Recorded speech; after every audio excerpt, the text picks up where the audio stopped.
Hi friends, నేను మీ నాయుడు సార్ని. 100% మీరు మాట్లాడతారు నిహాలి స్పోకెన్ ఇంగ్లీష్ ఇన్స్టిట్యూట్. ఈ వీడియోలో మనం ఫ్రేజల్ వర్బ్ గో ఎట్ గురించి తెలుసుకోబోతున్నాం. ఈ వీడియో గనక మీకు నచ్చినట్లయితే లైక్ చేయండి, షేర్ చేసుకోండి.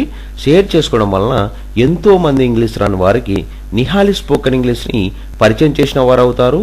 మీరు గనక మన నిహాలి స్పోకెన్ ఇంగ్లీష్ని మొదటిసారి చూస్తూ ఉన్నట్లయితే తప్పకుండా సబ్స్క్రైబ్ చేసుకోండి. Phrasal verb go at. Go at అనే ఫ్రేజల్ వర్బ్ను ఎలాంటి సందర్భాలలో ఉపయోగిస్తామంటే to put a lot of effort to do something or to attack somebody. అంటే దాడి చెయ్యు లేదా శక్తి కొలది ప్రయత్నించు అని చెప్పే సందర్భాలలో మనం గో ఎట్ అనే ఫ్రేజల్ వర్బ్ను ఉపయోగిస్తాము. Phrasal verb go at.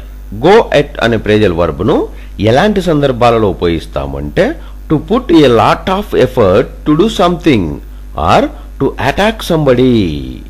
అంటే దాడి చెయ్యు లేదా శక్తి కొలది ప్రయత్నించు అని చెప్పే సందర్భాలలో మనం గో ఎట్ అనే ఫ్రేజల్ వర్బ్ను ఉపయోగిస్తాము.